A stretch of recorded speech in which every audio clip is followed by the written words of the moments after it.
Good evening and welcome. Welcome if you're joining us for Coolnomics this evening, our very first Coolnomics Live. We're going to be talking about the cultural zeitgeist. We're going to talk about the economy. We're going to talk about the topic of cool. We're going to talk about how to build a business in this current wild time in history and how we might want to move forward as a society and an economy that works better for us. So good evening. If you're joining us, we're allowing 5 minutes for people to join us before we get going this evening.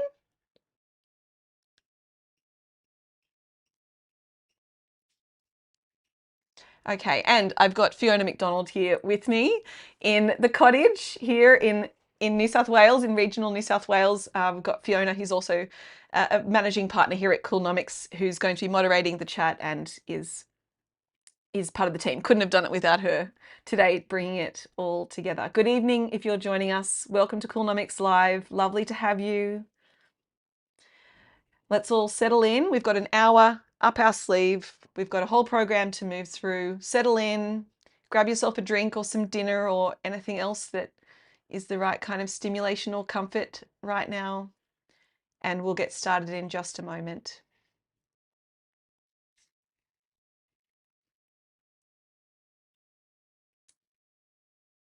Okay, welcome, welcome. As you join, drop a comment in the chat so that we know that you're here and let us know where you're streaming, where you're tuning in from this evening. Okay, welcome, welcome.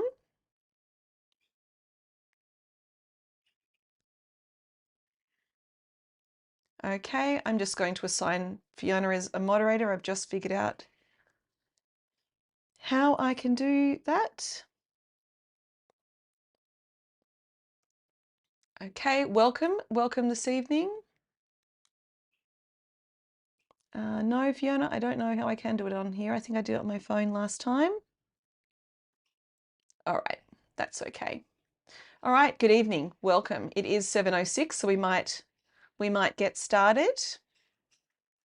Welcome to those who are joining now. Drop a comment in the chat. Let us know where you're dialing in from this evening. We're going to be diving into Coolnomics Live for the very first time this evening, bringing these ideas to the world and generating a dialogue. Okay, we might get started. Yeah. Okay.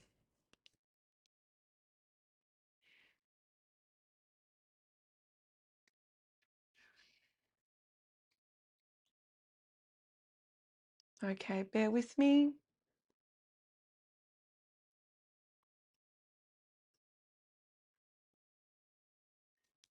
All right, I'm just loading up my split screen. Bear with me. Good evening. Welcome. Welcome if you're joining us now. Please drop a comment in the chat. Let us know where you are dialing in from this evening.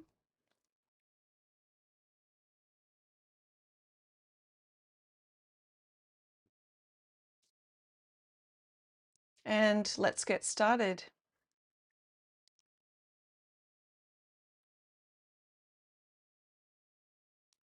Okay, bear with me, team. I'm just getting my presentation screen loaded.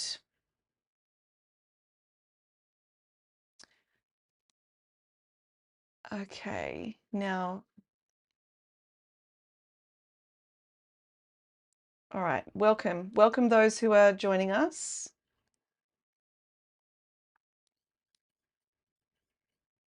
Okay, here we go. I think I've just fixed my...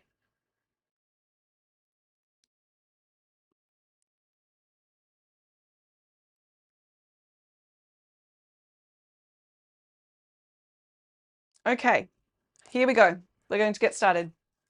Good evening. Welcome to Coolnomics Live. My name is Robyn Wilson. I wrote the economic theory Coolnomics, and we're going to unpack that theory tonight. We're going to move through a program over the next hour until 8 p.m. So we'll move through a quick little welcome, do a little bit of housekeeping to how things are going to work tonight. Then we're going to talk about the story that led us to Coolnomics. It's been a 24-year career, moving through 3 key phases that have taken me into the space of exploring Coolnomics. Then we're going to give a mini lecture. So let's really understand the principles of Coolnomics before we move into the next 5 weeks of programming for the live stream weekly, where we'll be unpacking all of the principles in much more detail. Tonight, let's really get started on the foundations of the idea of Coolnomics. After we do the lecture, we'll then talk about the Zeitgeist report. We'll have 3 examples of Coolnomics in the world, global examples. Then we'll move into a Q&A and a live audience zeitgeist. So we'll explain more about that and then we'll wrap up at 8 p.m.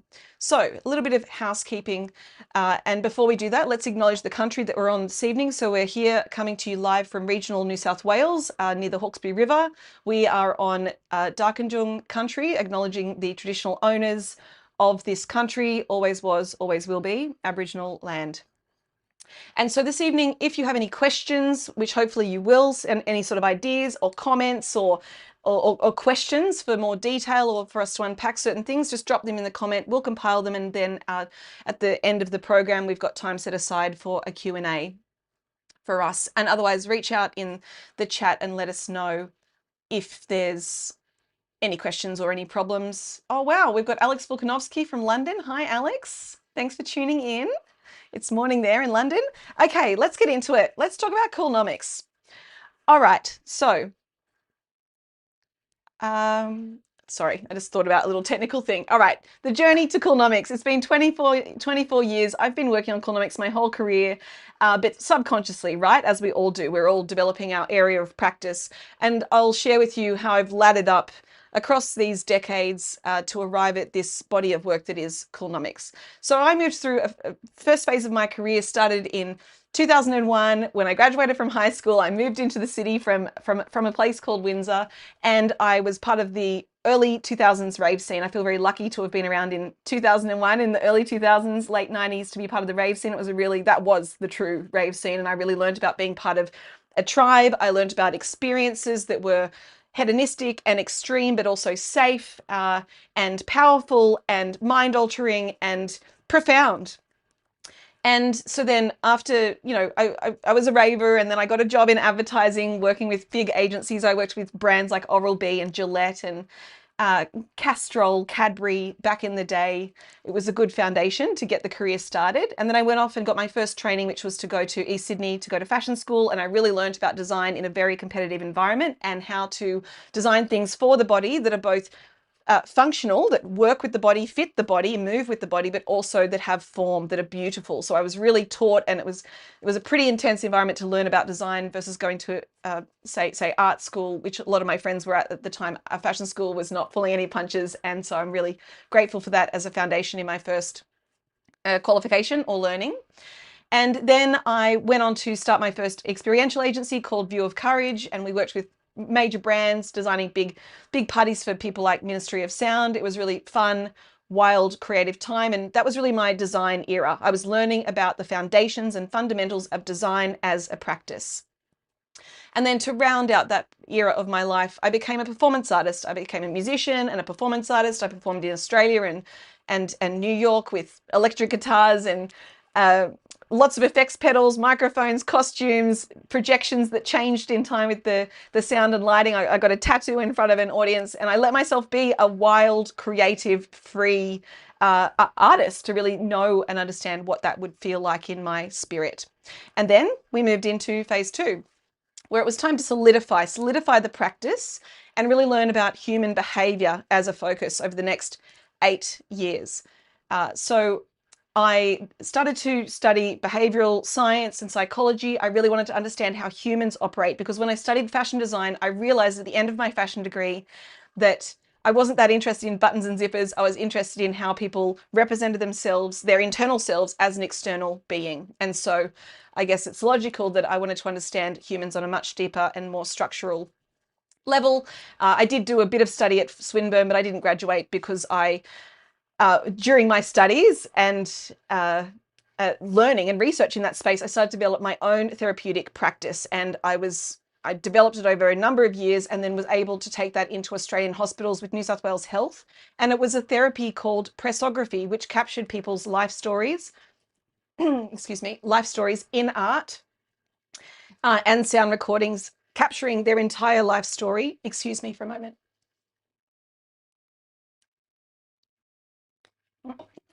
Excuse me. Are we good for sound? All good? Okay. capturing people's life stories in these Herman Rorschach looking symmetrical artworks. You can sort of see them there on camera, as well as sound recordings. And we particularly took that project into palliative care. One of the hospitals was Liverpool Hospital, and we captured people's life stories before the end of their lives, sometimes the day before their life ended, with their family. And those artworks were displayed at funerals, in people's lounge rooms. People could sit and listen to the stories of that person's life. I would ask them questions about, tell me a story of courage, tell me a story of joy, tell me a story of love. And by the end of that hour or 2 hour session, we would capture their life stories in this pressing. And then we even have here a gentleman I captured him and his wife's love story in a session, and then once she passed, he actually took the artwork and has it tattooed on his back to this very day, carrying around his love story, which is a really profound thing. And wrote the book for that project and won some awards, secured funding. It was a really powerful, beautiful time to sit with the cold face of humanity, to learn about what matters truly to human beings, right up to the edge of their own mortality. And so I got to learn about human behavior by studying it myself, but then also being amongst it and developing a therapy. I was able to get to know on a fundamental level some of the things that would matter deeply to humanity. So after that huge almost decade working in that space, I felt that I'd done as much as I really wanted to or was right to do in that setting, in the mental health and arts setting. And so then we entered the business era.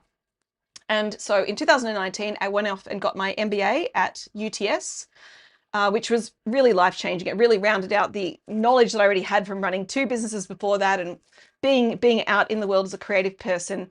The MBA really brought everything together for me to understand on a structural level and on a best practice level how to run a business, how to maximize profit, how to run a balance sheet, how to run a strategy, how to implement technology. So that was a really profound experience. And while I was undertaking my MBA, I was also the senior brand and innovation lead at the Sydney's Queen Victoria building. So Sydney's Queen Victoria building takes up an entire city block. It's I think 130 years old. It's heritage listed.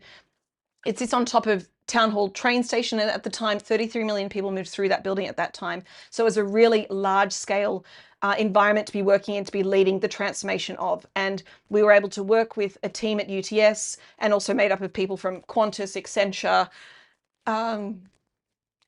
Tourism Australia, etc., to write the transformation strategy for the QVB on transforming their product, brand, and technology, and then to implement that. And we helped make the QVB cooler and make more money, which we're going to talk about more tonight. But that was a really powerful, real, tangible setting to watch how corporate transformation works, how to honor the heritage of brands and businesses from the past and history, and to modernize those things and make them relevant to the world. We put a cinema on the rooftop. We shut down the entire building to put on a huge performance art. We had a Biennale of Sydney performance up in the main dome planned before COVID stopped that from happening, but loved the QVB experience. I left the QVB after 2 years after doing the transformation, and I was going to work as a management consultant. I was talking with Deloitte, but then I accidentally started my own management consulting firm because there was a gap in the market for businesses that wanted to grow, that needed heavyweight MBA level business strategy, but also needed relevance and an understanding of how is the world working, and maybe were interested in being relevant. Cool. And so super aura is Latin for super edge. So we're operating on the super edge of business to write business strategies and implement them with powerful, cool businesses that are relevant in the world. That was in 2021. And then in late 2023, I released the concept for Coolnomics. And over the last 2 years, we've been building that in public, inching forward and gathering data and preparing ourselves for this kind of moment now where we're ready to take this idea and thinking to the world and influence, support in such a wild, intense time in the world that we're all living in. So 2025. What I discovered across that 20-year journey was cool demands discernment. So discernment, taste, excellence. Resonance sells. What resonates with people, I think very logically we can understand, would be what evokes emotions, engages adoption and behavioral change.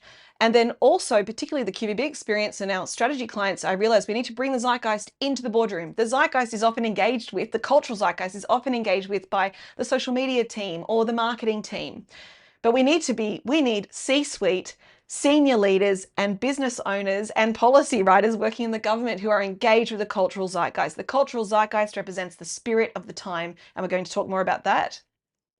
But it led me to the question of how could we build something that would help increase discernment and excellence within larger businesses as well as smaller ones, create businesses that are more resonant with where the world is and where the world wants to go, and how can we create language, create a learning structure, create a framework that is adaptable for both CEOs, CFOs, COOs sitting in a boardroom of a major corporation that can also be translated and understood by people in smaller businesses and then even artists, creators.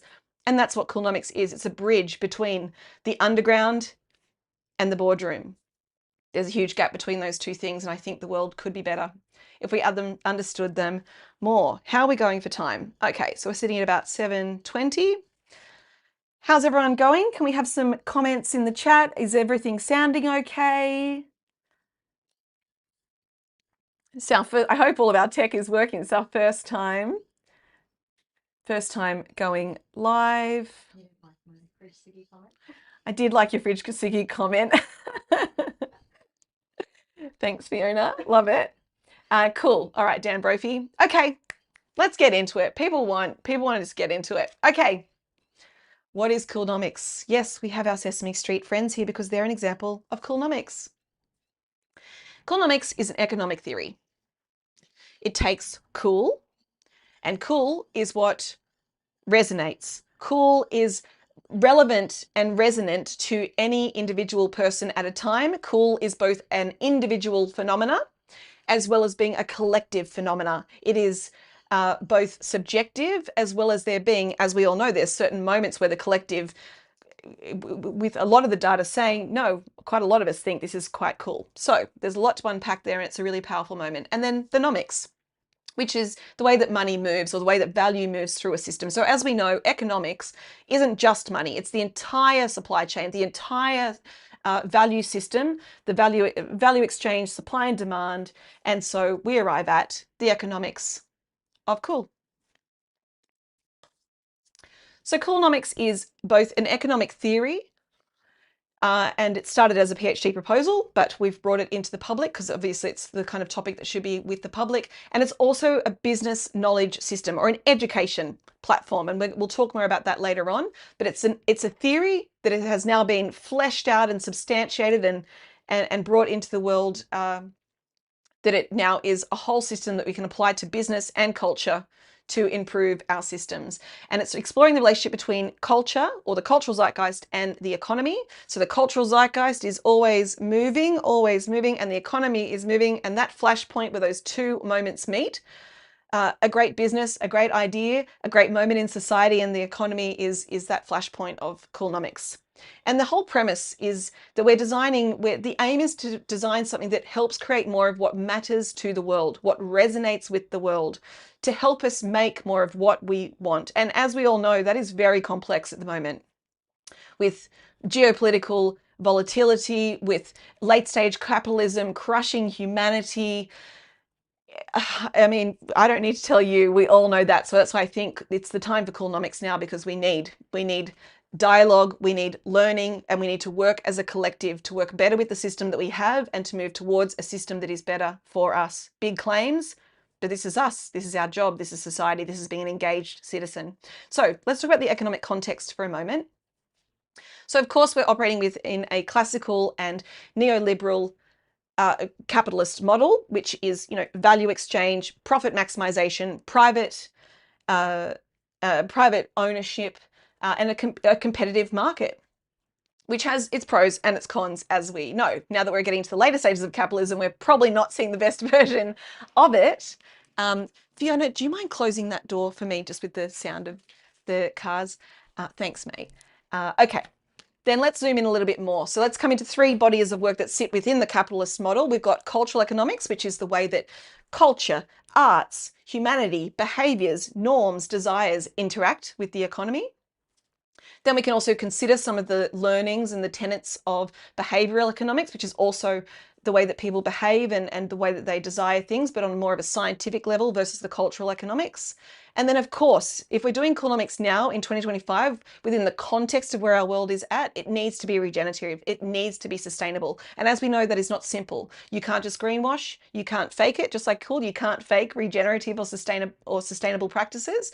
But of course, we want to be considering and moving towards those sort of ideas and objectives.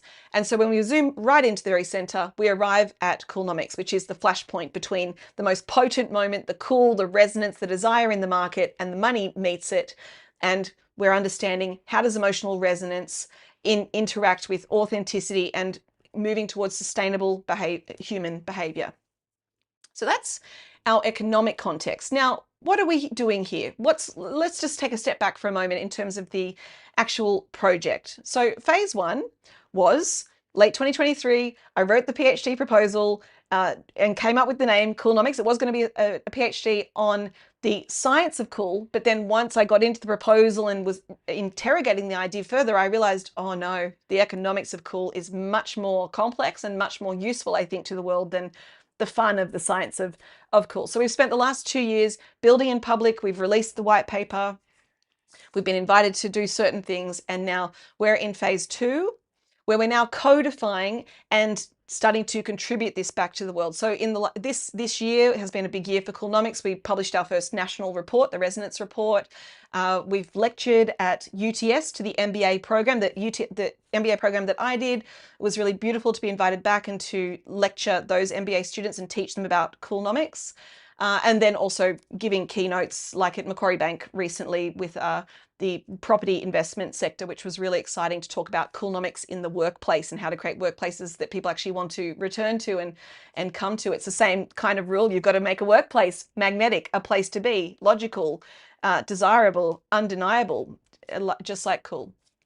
And then the ultimate phase would be, 2031. I think we give this a good 5 years of contributing, running learning programs, lecturing and running a tour around the world in person for people to engage in dialogue around economics and Coolnomics and to learn about it and to contribute to that body of work so we all build our knowledge together. And then ultimately, I think there could be an opportunity for Coolnomics to be in business degrees and MBAs around the world to learn about how to work with the cultural zeitgeist to run businesses that are relevant and lucrative, successful for the world that we're living in. And also championing excellence. Remember excellence? Like we're all so, maybe it's pretty tiring. The world is pretty suffocating and tiring and intense at times. And there's not much space for beauty, excellence, magic, discernment. I know. So some of the things that I talk about tonight, maybe you might have an immediate response inside of yourself of, I mean, this all sounds good, but the world is burning. Yeah, touche. Absolutely. I wouldn't deny that. I'm living in the same world with you, but we are being active, engaged citizens with where the world is moving to and what we want more for us and for generations to come. The world is always changing. The world is always complex. It is very human and part of a society to move through system processes and phases of destruction and creation. And so we're all in this very intense time now. And so we need to, the only choice is to rise and to engage and to face things head on and to stick together, learn, engage in dialogue, apply, philosophical thinking and rigor in the choices that we're making to help make things better.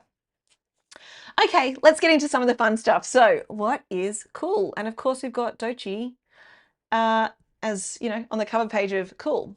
So cool, if you look it up in the dictionary, it means something good, desirable, excellent, great. Cool is also, it's a phenomena. You can't quite put your finger on it, yet you know what it is. I know you know what it is for you. It's ambiguous. We can't quite make out what it is, yet it's also ubiquitous. If I say it to you, you have your own POV, your own interpretation and your own clarity around what cool is. And cool is based upon your own personal context, your history, your desires, your interests, your education, where you live, the social circle that you're a part of. All of that will define your lens on what you think is cool. And We have individual, only one person thinking something is cool, and we also have things that 5 million people think is cool. That is the beautiful phenomena about it. But we do know that there's some certain principles that are consistent. And what we do know is that cool is true. Cool is that immediate, undeniable response of, I get it. I like it. I want it. And it could be not just a thing I want to buy. It can be a thing that I want to be associated with. It can be a place that I want to be. It can be people that I want to be around. It can be a feeling that I want to have.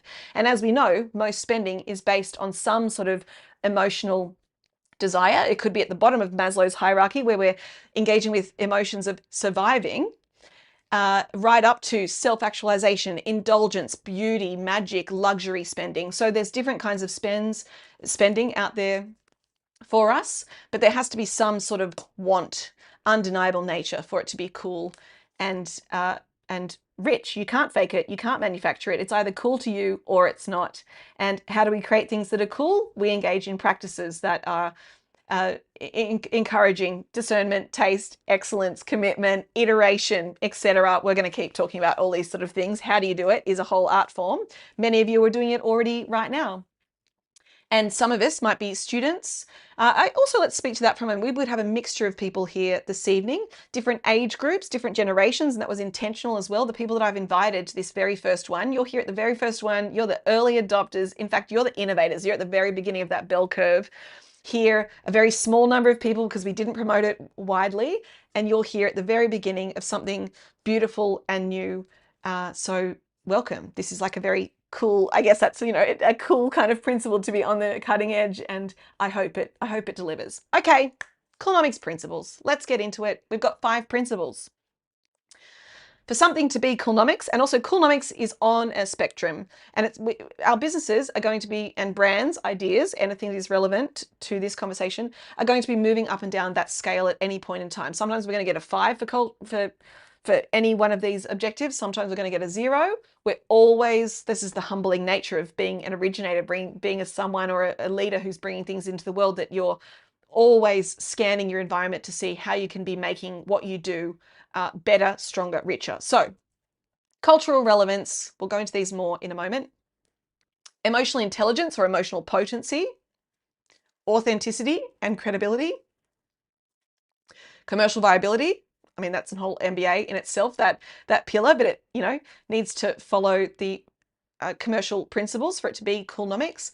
And also regenerative and sustainable. Good, cool things for our world. Yes, both. And also something I want to encourage us to do in our thinking and in our work is to continue to hold a neutral mind and to be able to hold simultaneous truths. In a complex world, in leadership, we need to be able to hold the current state and the future state that we're moving towards. We need to be able to hold this thing that is great and this thing that is not so great, yet we don't want to bust open, smash whatever it is that we might have in front of us. We need to be able to hold simultaneous truths, sit with the discomfort of transformation, and be moving along a spectrum at any point in time. So let's dive into cultural relevance a little bit more. So cool ideas are relevant to the world. They're relevant to the spirit of the time, the zeitgeist, which I'll talk more about in a moment. And cultural relevance is, the way that you would define that is being related to other things around that. What does the thing that I'm creating, what is it related to? What context does it sit within? The people that are into this thing, what are they eating? What are they drinking? What music are they listening to? Where are they going to? What matters to them? What is concerning them? What are their values? What else are they spending their money on? Where are they holidaying? Etc. That's a pretty standard marketing breakdown. But cultural relevance sits you within a context, within a cultural landscape, and some brands, some examples would be Liquid Death, the canned water brand that's broken, it's one of the most famous marketing case studies out there at the moment. Sesame Street, a classic that is still culturally relevant. It's really sad that they've just lost their funding with the political changes in America, but Sesame Street and the Muppets, Henson Studio, Sesame Street particularly remains culturally relevant because they've literally created a model that would ensure that they would bring on celebrities and they would be able to engage in topics as the world moves forward. Whoopi Goldberg used to be one of the guests when I was a kid, and I would imagine Timothy Chalamet is probably on Sesame Street now. So that is literally an intentional model that they created so that Sesame Street as an offering could move in line with the world. Honestly, 10 out of 10 in terms of cultural relevance by Sesame Street. And also Netflix, another example of an intentionality within its model, that by being a content house and a content producer as well, they can be, and technology that is scalable and changeable and flexible and algorithmic, means that the content that they're offering can change and transform and iterate in line with the way that the world changes. Now, how's everyone going? Any questions, drop them into the chat. Do we have any problems with our tech? Is everything sounding okay? Is this making sense? If I can just have a little team chat, yeah. Okay. We might need some fridge Siggy. Everyone's good? Cool. Okay, let's get going. Emotional potency or emotional intelligence. Okay, the thing about cool is that it engages emotion. If it doesn't engage in emotion, it's not cool because it has to resonate if it's cool. And so resonance is something that literally happens with the heart and the mind. It's a somatic, physical experience.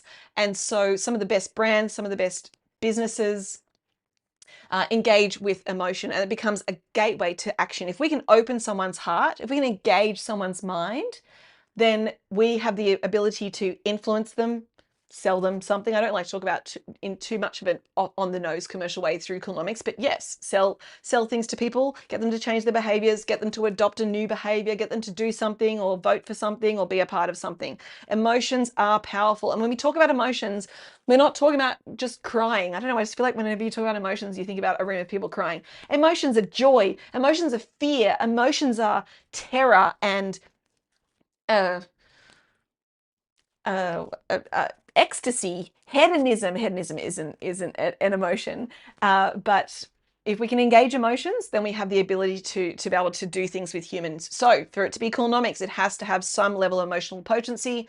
Duolingo is an example of this in technology. As soon as you wake up, you're getting that notification from the owl. The owl became personified on social media. And Duolingo is one of the most loved brands, most engaged social media brands in the world, because they took a really courageous social media strategy by being quite fun and funny and edgy in comment sections, etc. All the marketers would know about this. Okay, Hassan Abi, so he's doing what I hope we might be able to do one day for the business and culture world. He's doing this in the political world in the US. He's a political commentator. He's a daily streamer. And he's engaging with rich emotions. He's a left-wing political commentator, and everything he stands for is political, is emotional, and he has followers in the millions. So there's the data that sort of aligns with that proposition. And Charlie XCX Brat. I mean, that was a stunning example. I feel like we've come to the end of the Brat season now, but that was a pretty incredible example of a really emotionally potent idea that Charlie XCX took to the world. I mean, even that green, that font is emotionally powerful. You can't deny that there's a response to that. And then even the way that she performs on stage, like she's even like throwing up, like she's actual rave culture, actual edgy, visceral. Seeing her perform, I was so relieved to see that, yes, there are still artists. Yes, that is striking and toxic and ridiculous and frightening and perfect. That's artistry. I think we've lost a bit of our courage artistically in the world, and it's no one's fault. The world is changing, but we want to encourage some courage to come back into our creativity. Okay, for something to be cool. And this is the third one. We've got the first three principles represent the cool, and the second two principles, the final two principles represent the nomics. So to round out our cool, for something to be cool, it has to be authentic. You have to be the right person to be doing that thing. It is credible, it is authentic, it is genuine. There is no one better who could do that thing, is the ultimate example of cool. So heritage brands, wineries with 100-year-old vines, with layers of family history, making wine being in bottles, wine being held in a bottle for many years and then opened for the first time 20 years later. It's a story. And it's the only reason it's a story, the only reason we have that emotion, the only reason we have that reverence is because it's genuine and real. And also, if it's a good wine, if it's not a good wine, then it doesn't deliver on the excellence part. And a couple of examples that I think are interesting to unpack. We won't unpack them today, but in Sydney, we've got a big light festival that started in a particular version, I think 15 years ago, and is now a behemoth, very, very big. But its identity and its public perception and its positioning has changed. How does it land in terms of authenticity and credibility and the representation of a city? We could unpack that one day. Also, South by Southwest, to take a conference from Austin, Texas, dive bars, hedonism, debauchery, tech industry, and then to transplant that as a license to Sydney, it raises interesting questions in terms of the authenticity and the credibility and the depth and the dimension of the South by Southwest brand. And, what does that mean? What is the South by Southwest Sydney brand and identity that is different to the Austin, Texas OG example? They're important questions to ask. And then also Supreme. Supreme has gone through a real change. It was bought by a private equity firm.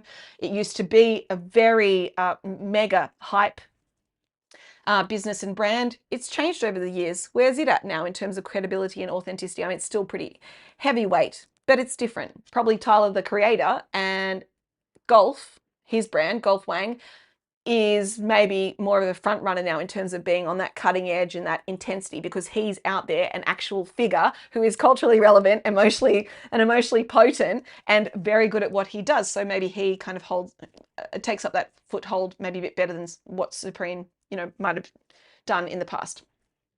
Okay, for something to be Coolnomics, it needs to be commercially viable. Is it scalable? Is this the cleverest way for us to deliver this product or product suite to the market?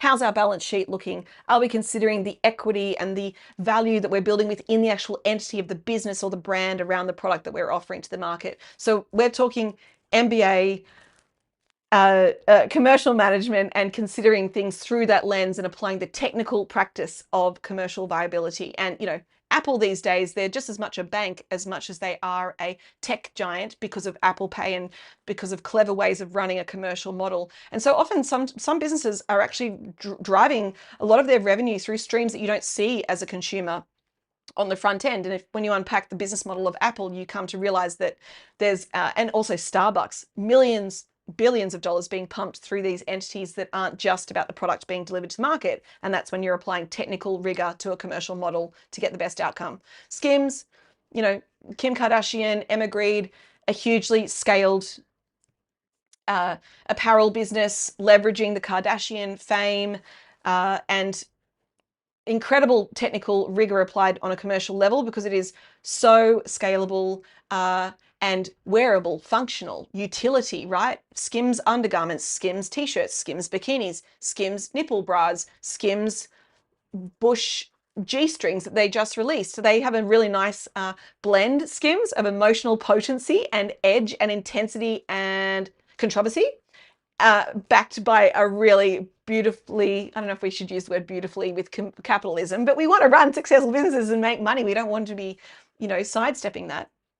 But Skims is a really, really interesting one. And then Disney, the old school OG scaled model, from a mouse character to animation as an offering, amusement parks, merchandise, figurines. We know it. Huge. Whole studios. So mass scale model with Disney that is also entertainment. But sometimes Disney get it right and sometimes they don't get it right, because sometimes what they're offering as their content, the movies that they're producing or the ideas they're bringing to the world, aren't on the zeitgeist. And we've seen that with some of the Disney releases in the last few years with different franchises that have been reimagined. Sometimes teams get it wrong because maybe there's no one in that boardroom saying that isn't in line with the zeitgeist. That's not what will resonate with people right now. So it's an area of practice that needs to be in the boardroom, not just outside in the social team or the marketing team. And finally, regenerative and sustainable economics it can't be denied. We cannot sit here and talk about the economy without talking about the ultimate example that we're moving to, but it is complex. And so, people like your Teslas are kind of interesting because it's EV, it's green, that's great. But then there's some problems with that brand in terms of cultural relevance and emotional emotional engagement because of their founder. There's, a bit of complexity there. And then AI, I mean, a huge innovation. Consumer-facing AI is a huge innovation that's been on its way for years, but now there's the reality that there's huge environmental impact. And so we're all living with this paradox of hybrid intelligence being here and on offer to us as the next frontier, yet by humanity moving forward and increasing their intelligence, engaging with this new sort of era of hybrid intelligence, human and machine collaborating together. That part is great, but then it's ruining the environment. What to do? Yes, the paradox of the modern world. We need language, we need environments, and we need experiences that help us unpack these things and move beyond the binary of just, I like this, I don't like this. We need to be able to engage with reasoning and rationale as in our friendship groups, in our peer groups, in our businesses, and amongst people that matter to us. We need to be able to engage in conversations that can hold nuance and unpack and look at things through, a multi-lens at any point in time. And then even IKEA, I was thinking about IKEA and, their environmental impact. It's such a tangible business and so many objects.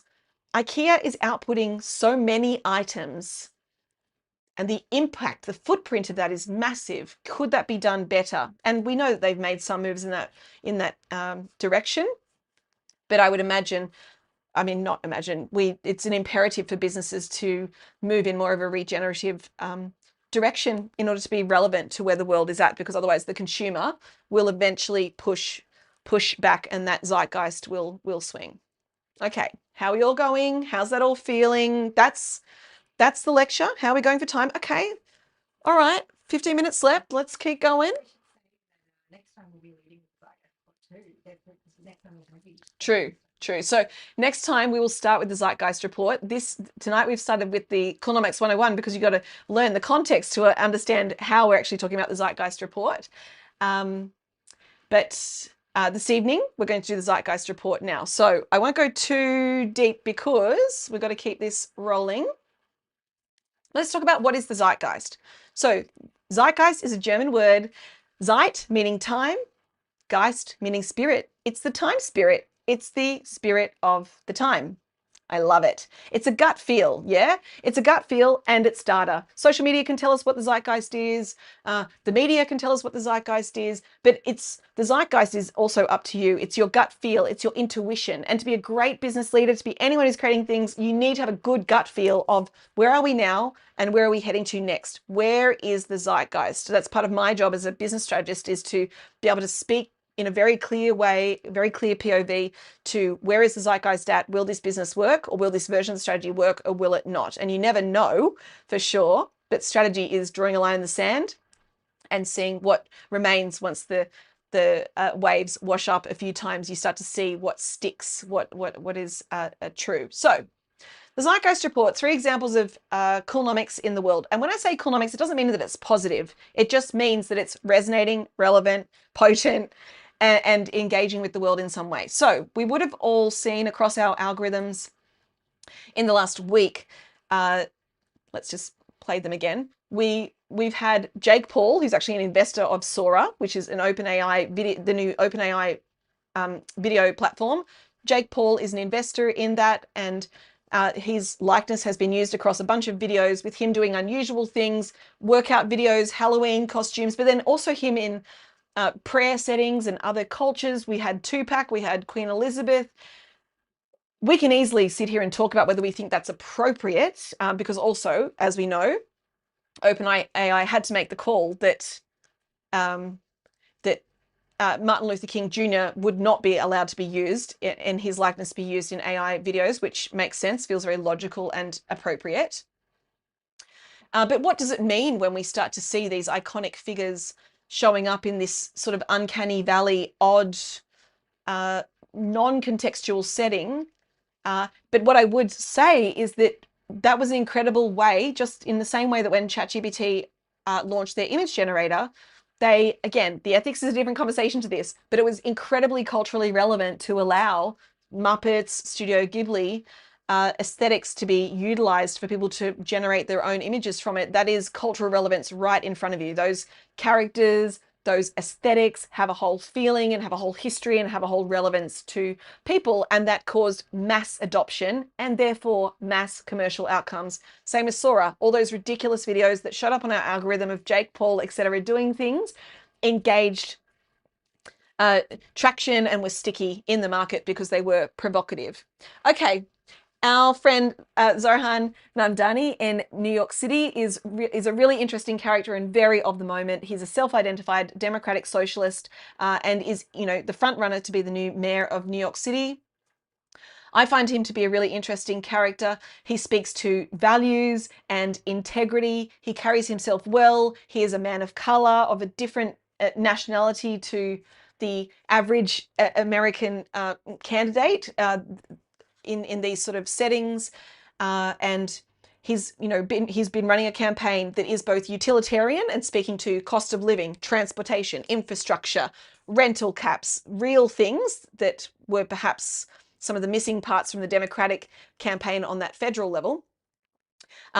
So speaking to the utility and the actual primal needs of New York City and its constituents, but also cultural relevance. He's cool, he's likable, he's fun, he's immovable. He's kind of got that punk that you want to see in a 2025 young politician. So I really feel like he's an example of Coolnomics.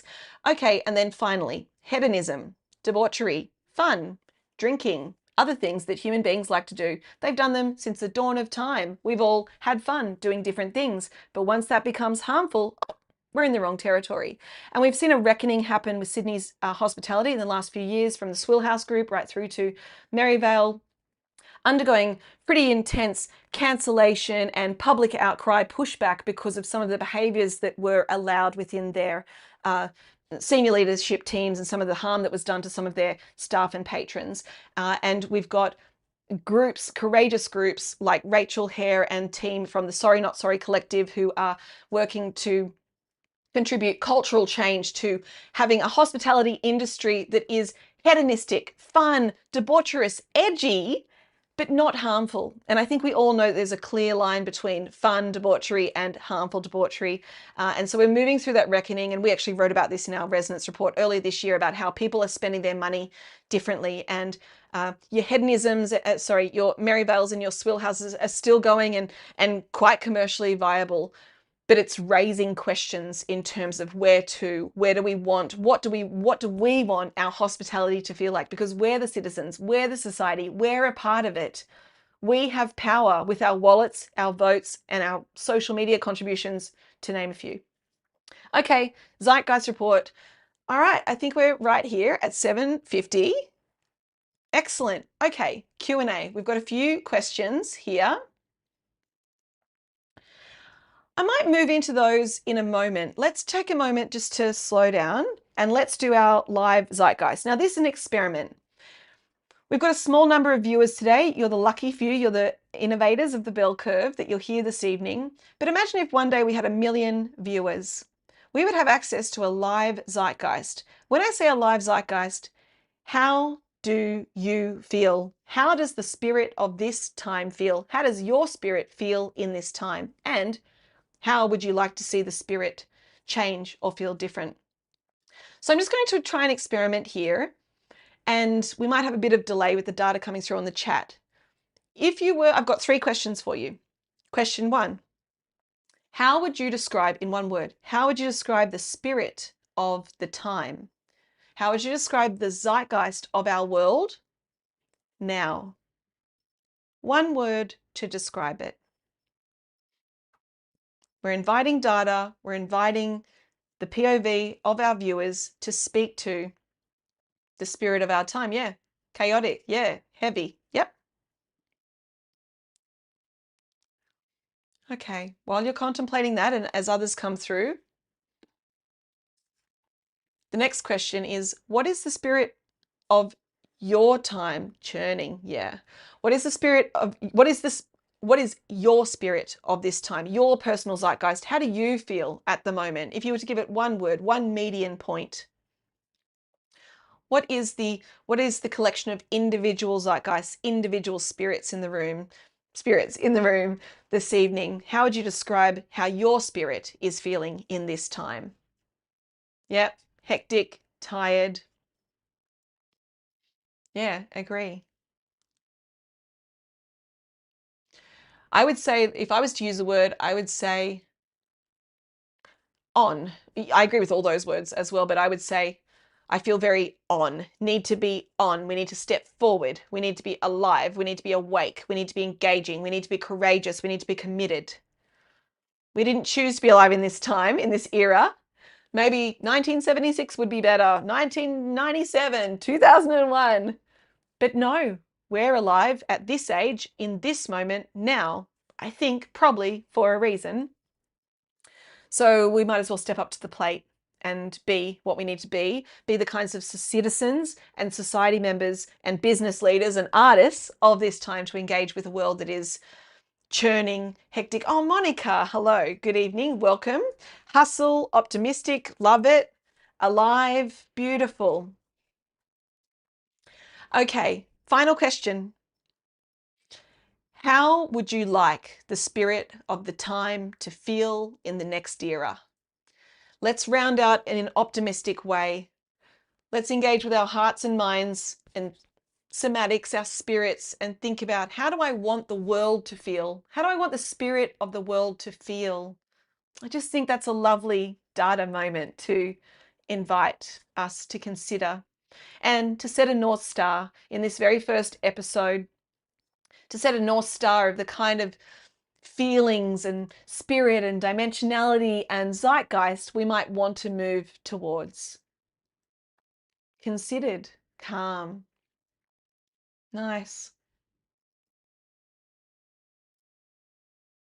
Wouldn't it be great if we felt safe? I feel like that would be lovely. Exuberant, yeah, nice. So, oh, this is great. Oh, well done, folks. This is great. This is our first little data capture. It's small, but it's true. It's true for you. It's true for us in this one moment, in this one time, on the 21st of October, Tuesday, new moon, streaming live from a cottage on the Hawkesbury River.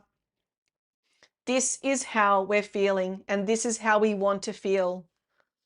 Calm, considered, exuberant, hopeful, engaged, directional.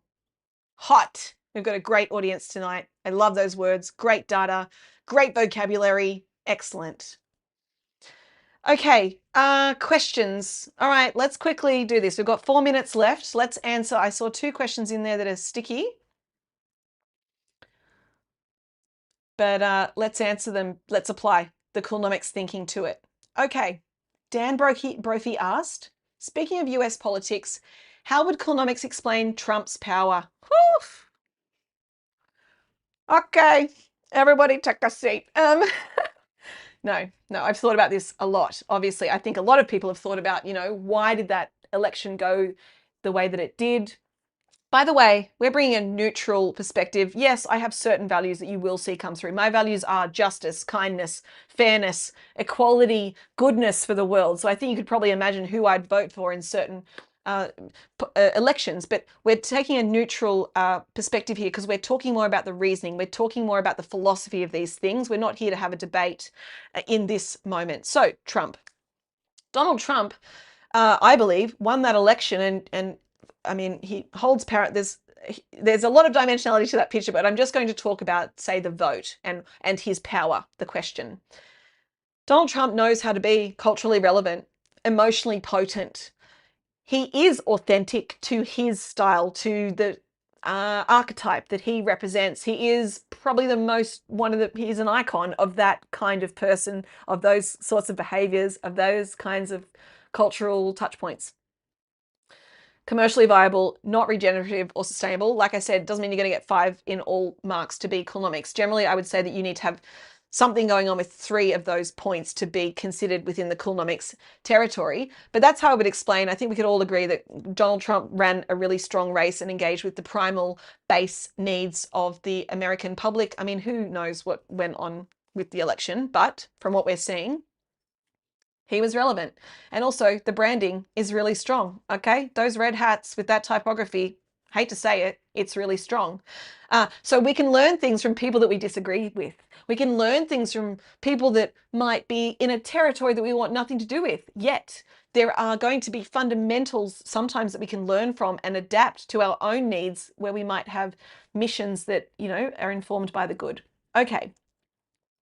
I hope that answered the question somewhat, Dan Brophy. And yeah, I want to encourage us to you know, stand and face the reality in front of us, not deny a single item of it, and work with the reality. Okay, it's 7:59. I might need to leave the other question. I'm so sorry, Woody. I really appreciate it. The question about big tech, happy to unpack it.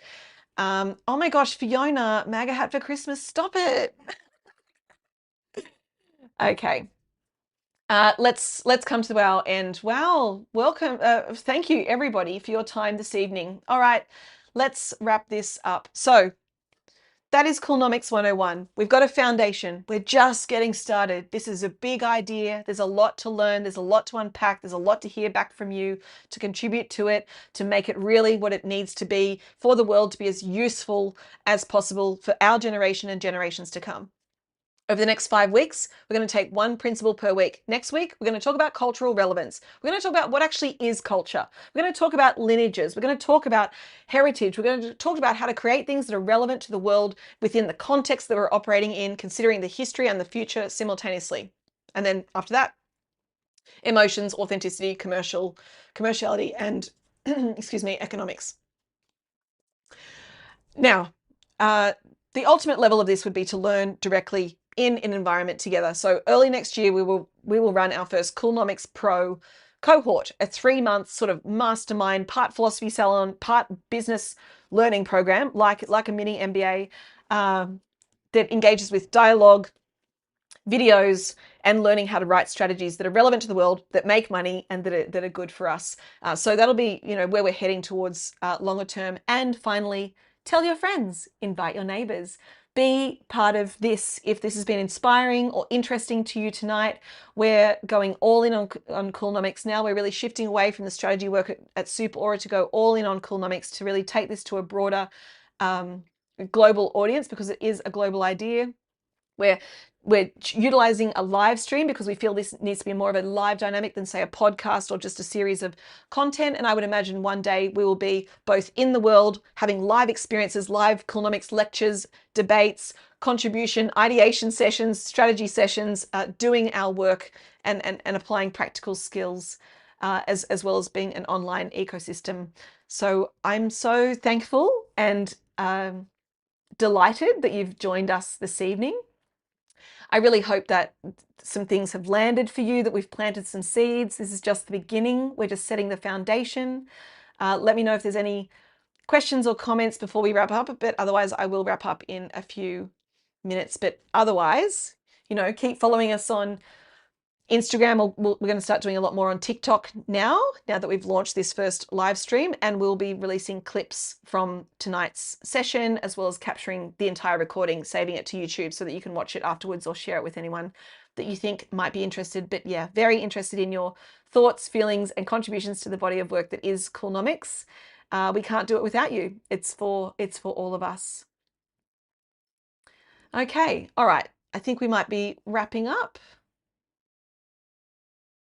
Okay, beautiful. All right, thank you once again, everybody, for joining us this evening. It's been a real delight. Thank you so much, Fiona. And I've now had my first experience of speaking to people who aren't in the room. This is quite new for me, to not do things in front of a live audience. So thank you so much for your support, and thanks for being on the cutting edge with us with something brand new. Okay, take care. Have a good week. Everyone take care of yourselves, and we will see you soon.